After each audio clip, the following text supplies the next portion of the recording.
여러분, 문경에서 제일 유명한 게 무엇입니까? 문경세제지요. 오미자가 됐으면 좋겠습니다.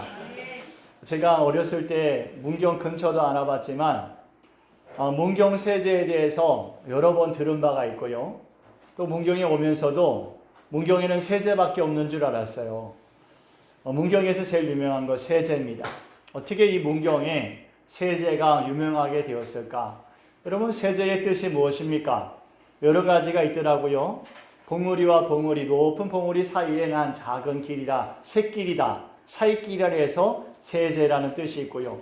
또 한편으로는 새도 날아서 넘기 힘든 제라 해서 세제라라는 뜻이 있기도 합니다. 그런데 이 세제의 길이 지금은 1년에 수십만, 수백만이 다녀가는 명소가 되었지만 처음부터 사람들이 다녔던 길은 아닐 것입니다.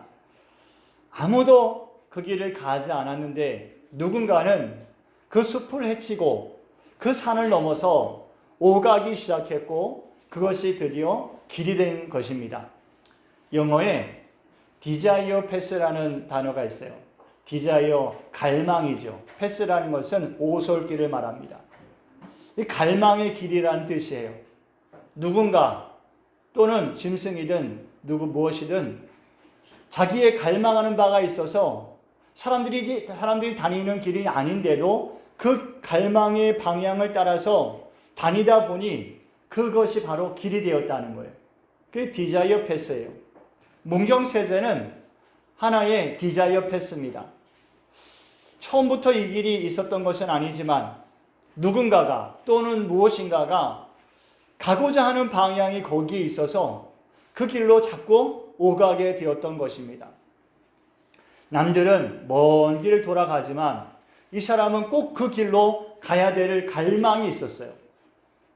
넓고 편한 길로 휙 가면 좋겠지만 그러지 못하는 것이 꼭 그 험한 좁은 산골짜기를 헤집고 들어가서 그 산을 넘어야 됐다는 것이지요. 예수님께서는 우리들에게 이런 디자이어 패스가 되라 말씀하셨어요. 뭐라 하셨냐? 마태복음 7장 13절 말씀에 14절 1까지 이렇게 말씀하셨어요. 다 같이요? 좁은 문으로 들어가라. 멸망으로 인도하는 문은 크고 그 길이 넓어 그리로 들어가는 자가 많고 생명으로 인도하는 문은 좁고 길이 협착하여 찾는 이가 적음이라. 예수님은 사람들이 필요로 하지만 찾을 수 없었던 길을 우리에게 찾으라 하시는 겁니다. 많은 사람들은 넓은 문으로 가기 위해서 넓은 길로 가지만 우리는 생명으로 가는 길은 그 문은 좁기에 또한 그 길은 좁기에 그 길을 찾아서 그 길로 가라는 말씀을 주시는 거예요. 우리의 갈망이 있습니다. 디자이어가 있어요. 하나님 나라를 향한 소망이 있어요. 갈망이 있습니다. 하나님 아버지를 우리가 이 땅에서 입으로만 부르지만 정말 하나님의 얼굴을 맞대어 볼 수 있는 그날이 오기를 사모하는 갈망이 있습니다. 이 땅의 고통과 근심과 두려움에 눌려 살지만 하나님 나라에 영원한 기쁨과 소망을 누릴 수 있는 어떤 두려움이나 근심이 없는 그 나라를 향한 갈망이 있습니다. 우리는 그 길을 찾는 사람들인 줄을 믿습니다. 예수님은 우리에게 그 첫 번째 길이 되어 주셨어요. 많은 사람들이 길을 찾지 못하고 헤맵니다. 근심하고 두려워 살아갑니다. 그런데 예수님은 우리를 찾아오셔서 우리에게 말씀하시지요. 요한복음 14장 6절입니다. 다 같이 시작. 예수께서 이르시되 내가 곧 길이요 진리요 생명이니 나로 말미암지 않고는 아버지께로 올 자가 없느니라. 내가 곧 길이요 진리요 생명이다. 나로 말미암지 않고는 내가 만들어낸 그 길로 가지 아니하고는 아버지께로 올 자가 없다라고 말씀하세요. 예수님은 우리의 갈망의 길이 되어주셨고 그 첫 번째 그 길을 열어주신 분입니다.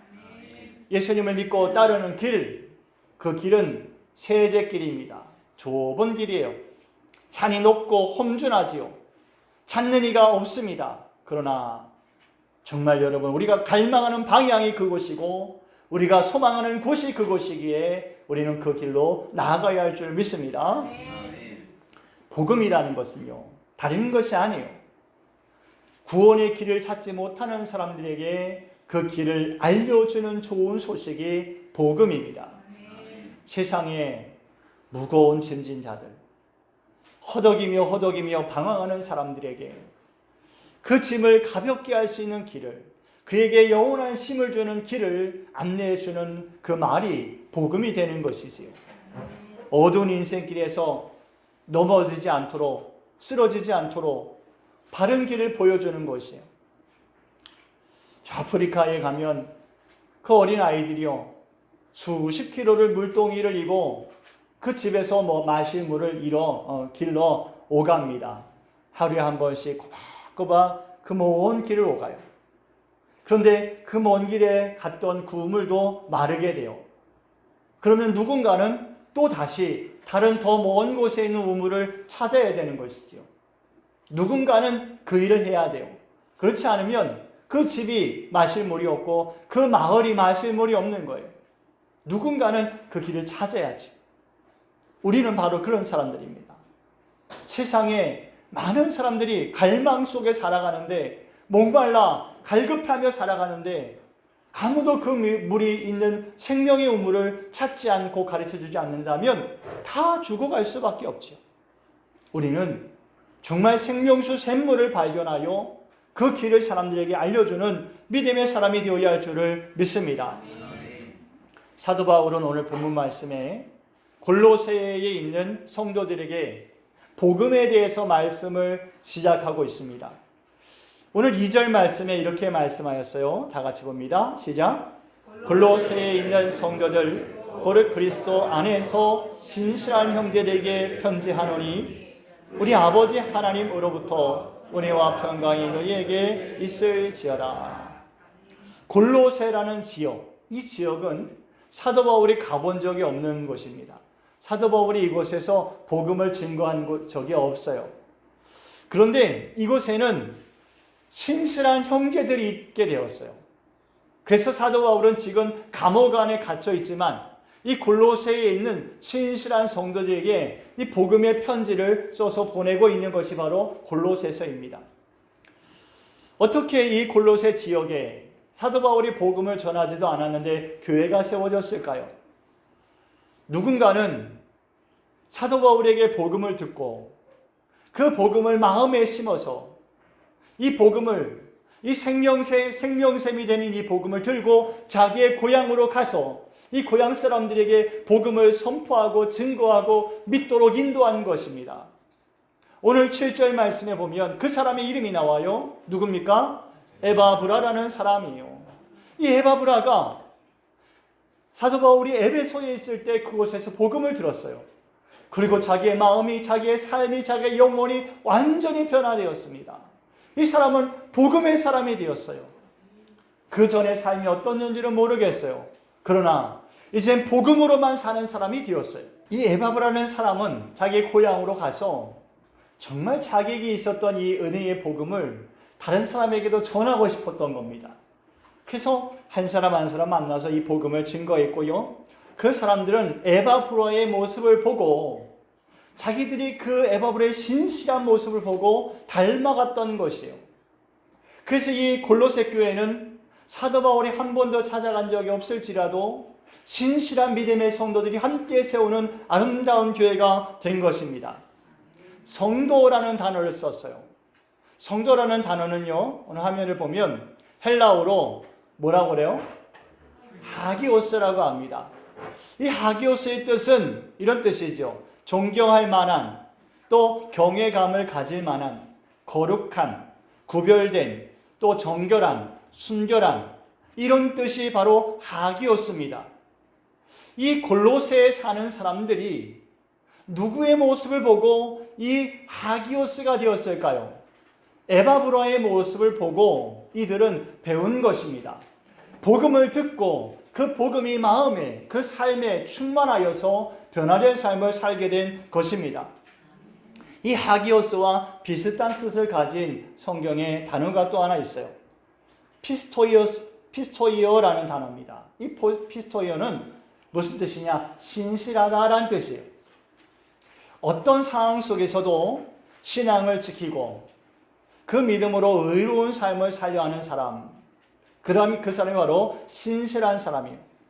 이 골로새에 있는 이 신실한 성도들은 바로 그런 것입니다. 어떤 상황 속에서도 자기의 순결한 믿음을 지키며 거룩함으로 그 믿음의 삶을 힘껏 살아가는 사람들인 것이에요. 우리가 여러분 다 믿음의 분량이 조금씩 다를 것이지만 다 같은 것이 있어요. 그것은 뭐냐? 우리가 바로 신실한 성도라는 사실입니다. 그리스도의 은혜를 입고 우리의 마음과 심령을 거룩하게 하며 날마다 주를 닮아가는 삶을 힘써 살아가는 거룩한 성도라는 것입니다. 우리는 여러분 항상 이 거룩한 모습을 간직함으로 또 다른 사람에게 이 모습을 증거할 수 있는 믿음의 삶을 살아야 됩니다. 바울이 예수님을 만나고 나서 예수님에 대해서 듣기를 원했어요. 그래서 제자들을 찾아갔지요. 예수님의 제자들로부터 예수님에 대한 말씀을 들어요. 그리고 이 사도 바울은 이제 가는 곳마다 자기가 들었던 예수님의 복음을 선포하고 자기가 들었던 예수님의 삶을 자기도 똑같이 살아가기 시작합니다.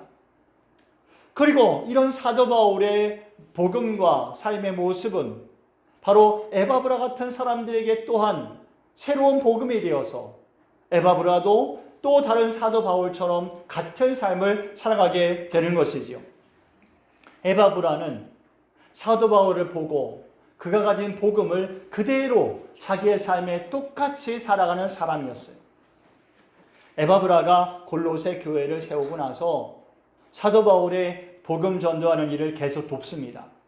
그리고 사도 바울이 지금 로마의 감옥에 투옥되어 있는 이 상황 속에서도 에바브라는 같이 감옥에 투옥된 사람이에요. 빌레몬서 1장 23절 말씀 보면요, 이런 말씀이 있어요. 그리스도 예수 안에서 나와 함께 갇힌 자 된 에바브라.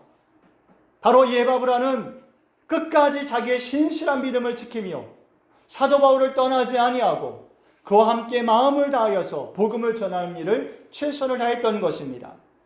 여러분, 신실하다는 것은 바로 그런 것이요.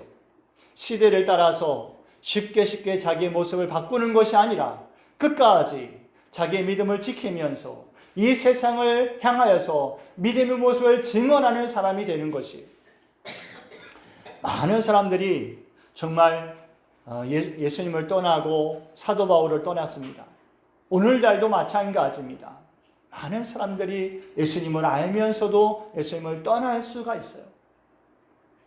누가 떠날까요? 믿음이 신실하지 않은 사람들이에요. 여러분, 우리 믿음은 신실해야 됩니다. 거짓이 없이 정직하여서 끝까지 이 믿음을 지키기 위한 삶을 살아야 될 줄을 믿습니다. 시대를 따라서 많은 믿음의 위인들이 있지요.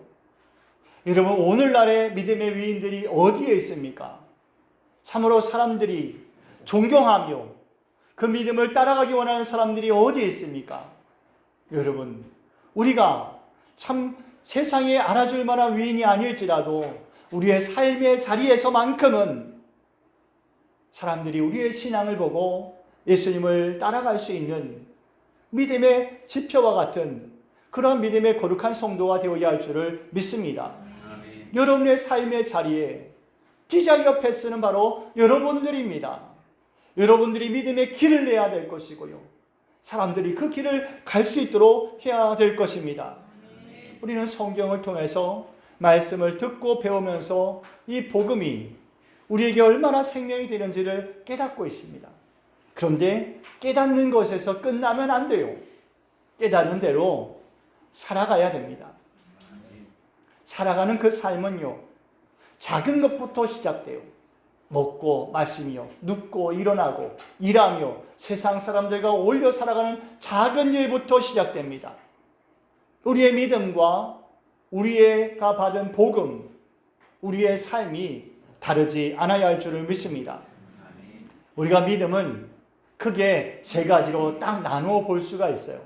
사도 바울 오늘 본문에서 그 세 가지를 말씀해 주고 있어요. 무엇이지요? 믿음과 소망과 사랑입니다. 신실한 믿음. 이 신실한 믿음 안에는 세 가지의 모습이 있어요. 그 세 가지 모습이 깊이 뿌리를 내려서 우리의 믿음을 자라게 하는 것이지요. 신실한 믿음의 첫 번째 모습은 믿음입니다. 다 같이 예수 그리스도를 향한 믿음.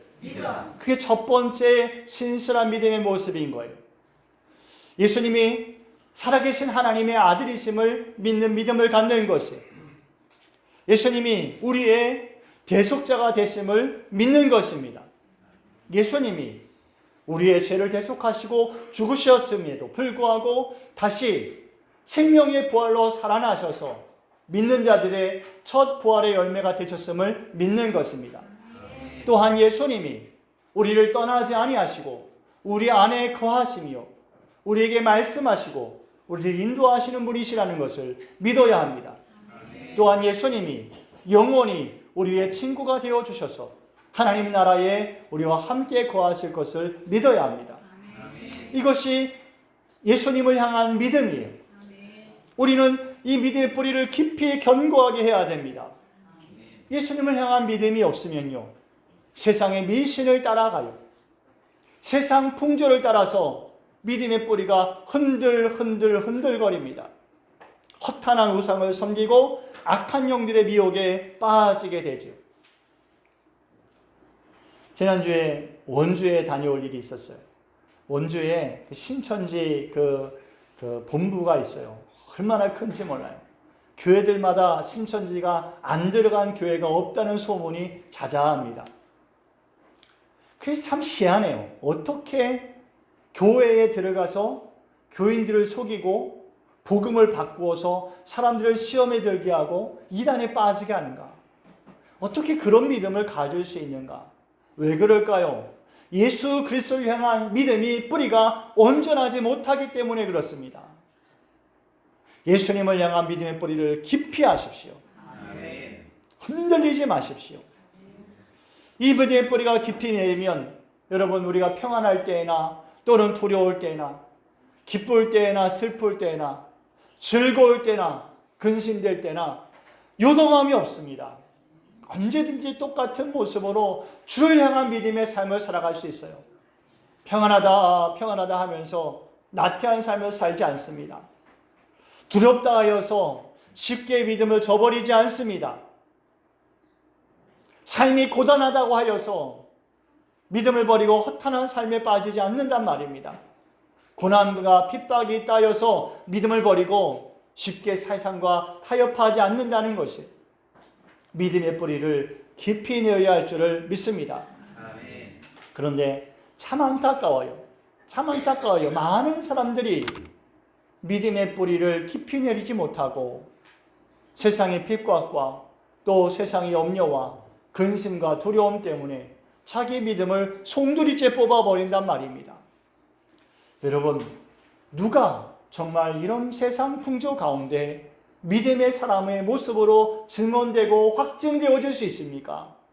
저는 여러분들 한 사람 한 사람이 다 믿음의 증인된 거룩한 성도가, 신실한 성도가 되시기를 바랍니다. 두 번째로 신실한 성도의 모습은 따라하십시오. 성도에 대한 사랑. 성도에 대한 사랑, 그 사랑은 예수님을 믿는 믿음의 마음에서 비롯되는 것입니다. 예수님 믿는 마음은요, 우리 안에서 사랑의 마음으로 충만하게 해요. 사람들에게 핍박을 받고 돌에 맞아 순교하는 스데반 집사님이 그 돌에 맞아 피를 철철 흘리면서 무릎을 꿇고 하나님을 향하여서 부르짖습니다. 주여, 이 죄를 저들에게 돌리지 마옵소서. 자기를 향하여 돌을 던지는 사람들을 향하여 스데반 집사님은 부르짖어요. 누구의 모습을 닮은 것입니까? 예수님의 모습을 닮았어요. 마치 예수님께서 십자가에 달려 돌아가시면서도 아버지여, 저들을 사하여 주옵소서. 자기들이 하는 것을 알지 못하나이다. 스데반 집사님은 예수님을 믿으면서 예수님의 사랑을 자기의 마음에 충만하게 하였어요. 신실한 믿음은 다른 것이 아니라 바로 그런 것입니다. 우리 안에 예수님의 사랑을 충만하게 하는 것이지요. 믿는 것은요, 아는 것이 아니라 그렇게 살아가는 것입니다. 예수님의 사랑을 받은 사람이 그 사랑을 아는 것에서 끝나는 것이 아니라 그 사랑을 받아 누리며 이제 그 사랑이 충만하여 다른 사람에게 그 사랑을 베풀면서 나누면서 사는 것이지요.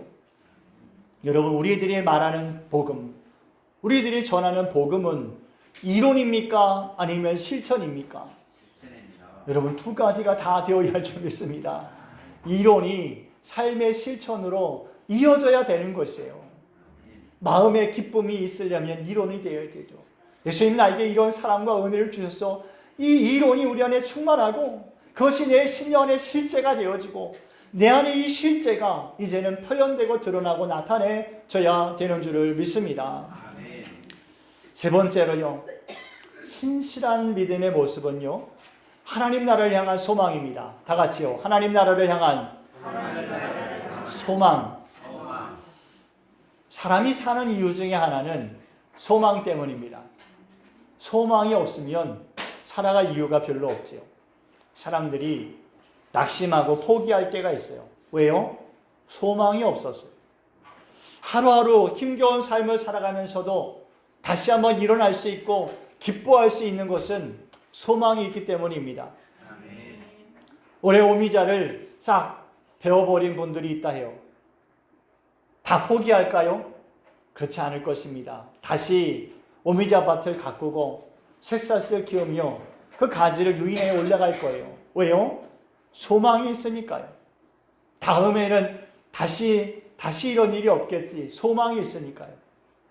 우리의 삶이 힘겨운 삶을 살아가면서도 기뻐할 수 있고 다시 일어날 수 있는 것은 소망이 있기 때문인 줄 믿습니다.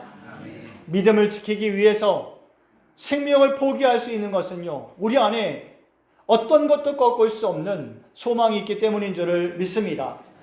믿음의 신실한 사람은요, 그래서 하나님 나라를 향한 소망으로 충만해야 됩니다.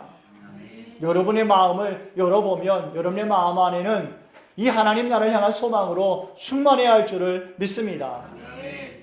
로마서 5장 3절 4절 말씀에 이렇게 말씀하셨어요. 다 같이요. 시작. 우리가 환난 중에도 즐거워하나니 이는 환난은 인내를, 인내는 연단을, 연단은 소망을 이루는 줄 알미로다. 하나님께서 우리의 삶에 이루시는 이 많은 역사들은요, 우리 안에 소망을 이루게 하십니다. 환난 중에서도 즐거워한다고 그래요. 어떻게 환난 중에 즐거워할 수 있습니까? 이 환난은 우리에게 인내하는 마음을 주는 것이고요. 인내하는 사람은 그 자기의 속사람이 연단되어서 새로운 모습이 되어 새로운 모습으로 거듭난 사람, 변화된 사람은 소망이 있습니다. 결국 여러분, 거꾸로 생각해 보면요, 소망이 있는 사람은 인내할 줄 아는 것이고요, 인내할 줄 아는 사람은 어떤 환난 속에서도 즐거워할 수 있는 사람이 되는 것이지요. 여러분은 즐겁습니까? 환난이 없으니 즐거울 일도 없습니까? 여러분, 하나님 나라를 향한 소망을 충만하게 하십시오. 든든하게 하십시오. 여러분의 소망을 땅에 두지 말고 하늘에 두시기를 바랍니다. 어떻게 살지? 무엇을 먹고 살지? 어떻게 하면 부자가 될 수 있을까? 어떻게 하면 더 잘 살 수 있을까? 라는 생각, 그 생각은 끝도 없습니다. 여러분의 소망을 이제 우리 다 잠시 후에 올라갈 하나님 나라에 두시기를 바랍니다. 즐거워하십시오. 저 사람은 뭘 믿고 저렇게 즐거워하나? 우리 안에 있는 소망이 증거되게 하십시오. 아멘. 하나님을 아는 것이 복음입니다. 하나님을 알아가면 알아갈수록 그 하나님을 아는 지혜와 지식은 우리에게 기쁨의 소식이 돼요. 하나님이 얼마나 우리를 사랑하시는지 그 사실을 깨달으면 그 사실이 곧 우리에게 복음이 됩니다. 하나님이 우리를 얼마나 구원하시기를 원하시는지 그 하나님의 열심을 알면 하나님의 이 열심은 우리에게 복음이 돼요. 하나님이 우리에게 얼마나 변하지 않는 사랑을 주시며 영생을 주시고 우리에게 또한 하나님 나라의 상을 주시기 원하시는지를 우리가 깨달아 안다면 이 하나님의 마음은 우리에게 복음이 되는 것이에요. 하나님을 아는 것이 복음입니다. 복음은 우리의 삶에 충만합니다. 하나님이 이미 그것을 우리에게 허락해 주셨어요. 말씀을 통해서도 여러분 우리는 듣고 배우며 복음을 깨닫게 되지요. 하나님을 알아가고 그런 삶을 살아가게 됩니다. 예수 그리스도를 향한 믿음, 이웃을 향한 사랑, 하나님 나라를 향한 소망을 든든히 하시는 여러분이 되시기를 바랍니다. 듣고 배운 대로 살아가는 사람이 능력 있는 사람이 되는 것이에요. 그를 통하여 복음의 능력이 힘있게 되는 것이고요. 그를 통하여 더 많은 열매를 맺게 되는 줄을 믿습니다. 한 가지 예화를 말씀드리고 말씀을 마치겠습니다. 어느 목사님이 5학년 된 딸아이를 두었어요. 이 딸아이가 학교에 갔는데 학교 선생님이 이런 질문을 했다고 합니다. 여러분들, 우리 가족 중에서 불가피하게 누군가를 포기해야 된다면 여러분 가족 중에 누구를 먼저 포기하겠습니까? 여러분 가족 중에 순서를 정해보십시오 라는 과제를 냈어요. 이 목사님의 딸 아이가 5학년 된 아이가 잠시 생각을 하다가 줄줄줄 써내려가고 발표를 했어요. 그리고 집에 돌아와서 이 아버지 목사님에게 이제 자기가 학교에서 있었던 일을 이야기해 주는 겁니다. 학교 선생님이 이런 질문을 한 것은 이 아이의 대답을 통해서 이 아이의 가정을 다 살필 수 있기 때문에 이 아이가 누구의 사랑을 받고 어떤 생각을 가지고 가정 환경이 어떤지 알 수 있으니까 이런 질문을 했겠죠. 아버지도 궁금했어요. 목사님도 궁금했습니다. 그래서 이 아이에게 이제 귀를 기울이고 그래 너는 뭐라고 대답을 했니? 이 아이가 대답을 합니다. 가장 먼저 누구를 포기할 거니? 여러분들은 여러분의 가정에서 가장 먼저 포기해야 될 사람이 있다면 누구겠습니까? 근데 이 5학년 된 아이가 이런 대답을 해요. 아빠, 저는 제 자신을 제일 먼저 포기할 거예요. 여러분, 이 아이의 대답이 얼마나 고귀합니까?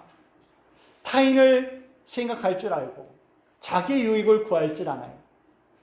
자기보다 다른 사람을 더 낮게 여기는, 좋게 여기는 그 마음이 이 아이에게 있어요. 아버지가 이 아이가 자기 먼저 포기한다고 했으니 아버지가 두 번째가 되어도 섭섭할 이유가 없습니다.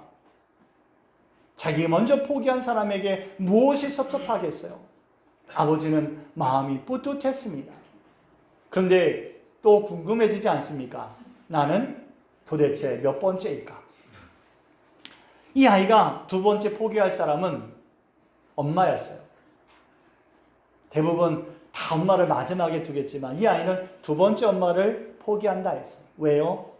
이 아이의 대답은 그렇습니다. 엄마는 혼자서도 우리 삼남매를 잘 키워주셨어요. 엄마는 강한 분이에요. 그래서 엄마는 내가 포기해도 엄마는 스스로 혼자 잘하실 수 있는 분이에요. 그래서 엄마를 두 번째 포기한다 합니다. 세 번째, 이제 남은 사람은 3명입니다. 남동생 하나, 여동생 하나, 그리고 아빠. 아버지는 궁금한 거예요. 나는 몇 번째일까? 이 아이가 세 번째 포기한 사람은 얄미운 남동생이었어요. 얄미운 남동생을 포기하겠다는 거예요. 자, 이제 두 사람이 남았어요. 여동생과 자기 언니와 친하게 지낸 여동생, 그리고 아빠가 남았어요. 아버지는 이제 좀 긴장을 하고 혹 기대하는 마음으로 묻습니다. 네 번째는 누구니? 이 딸아이가 여동생을 포기한다는 거예요. 아버지를 끝까지 지키겠다는 거예요.